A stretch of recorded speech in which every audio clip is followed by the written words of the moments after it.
Presto, battega, che nel bacia, presto!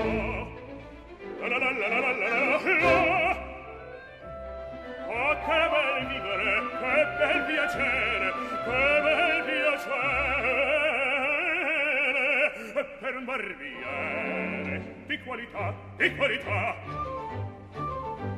It's a patter song, and it's probably a sort of a longer and more complicated patter song than almost any other composer, with the possible exception of Arthur Sullivan, with Gilbert and Sullivan, because they did these patter songs as well. But it's a very, very long and complex patter solo. It's a wonderful showpiece. It requires tremendous virtuosity. It also requires absolutely perfect articulation. And if your tongue slips, if you just miss one consonant, you might find your whole concentration goes and the entire piece could become a travesty. It must be the sort of piece that a singer really almost dreads, I think. The one thing that has amazed me is that it's the opening aria. He hasn't even had any time to warm up on stage. He sort of almost goes straight into the Largo al Factotum. I did see it done many years ago now by Thomas Hampson. He did it up in San Francisco, and he came on, it was a modern dress setting, and he came on one of those Italian lambrettas. And he did the whole thing while doing acrobatic exercises on the lambretta. It was one of the most breathtaking comic turns I think I've ever seen in opera. But this does reflect what that aria is about. Also, it sets up Figaro's character. He's a tremendous ingenious figure. He has great energy. It's Figaro who actually drives the action in the Barber of Seville, even though one might think that the Count and Rosina are the central characters. It's Figaro who's really sort of driving the intrigue, and it's a wonderful introduction to him. There are other patter songs. Bartolo has the patter song, and then for my money, the greatest aria in the Barber of Seville is actually Basilio, yes, Don Basilio's aria, La Calumnia, where he talks about calumny. I suppose what today we might refer to as fake news, about how you plant a sort of a lie about somebody, and then how it grows. It gets larger and larger, it gets more and more powerful. It becomes like a thunderstorm, like an earthquake, like a battle. And the music constantly is sort of building and imitates the sound of these various catastrophes that calumny can cause in society. It's my favourite moment, I think, in the whole of the Barber of Seville.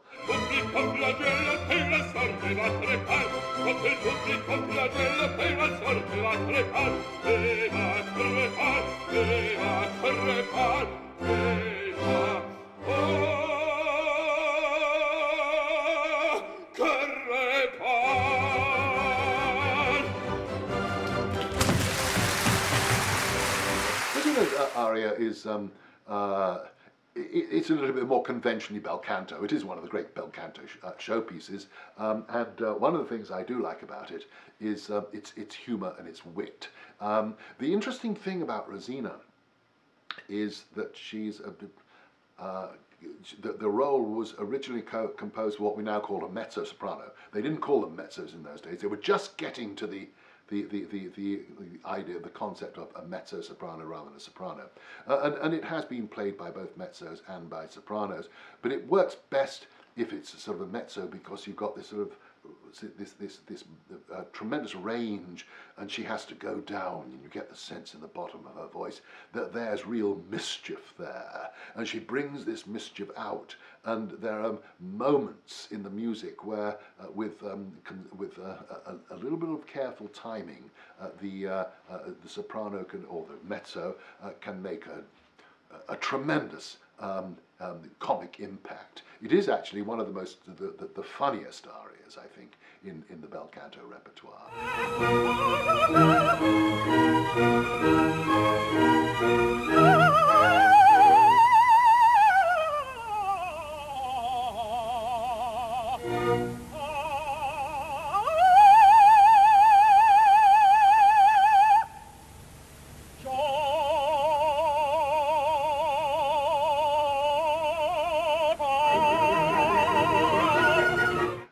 Callas, of course, was the famous soprano who sang it.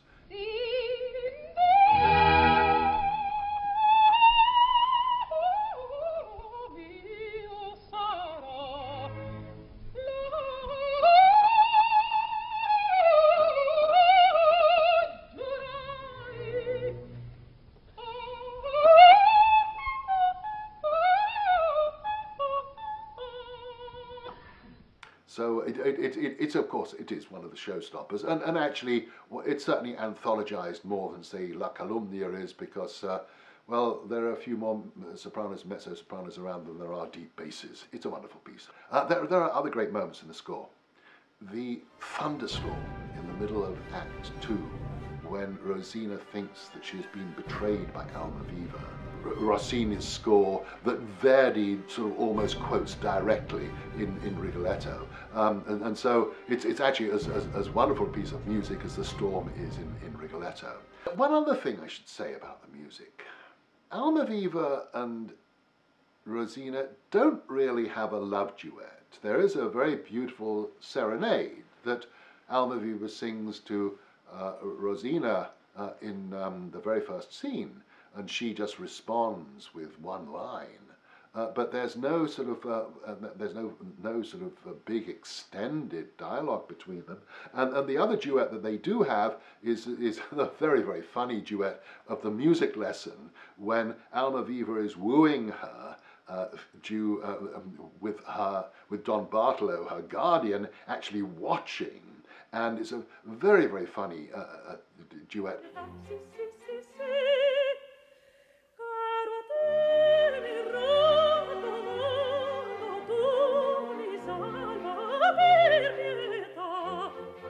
But the focus is not quite so much on Almaviva's feelings for Rosina and vice versa. The focus is much more on the sort of the humour of the dramatic situation. But there are moments, and people should listen for these right the way through the opera, where there are just little exchanges between Almaviva and Rosina that are utterly beautiful, and that somehow just reveal that they're not just two sort of ciphers who are there to work out a complicated comic story, but you really get this sense of a sort of a deep feeling between them. And I find these moments sometimes can be so moving that unexpectedly suddenly you find tears springing into your eyes, because you suddenly realize that actually what is at stake here is the happiness of two young people. These moments are not only supremely sentimental, they're also very erotic as well. And that, I find, is something that really,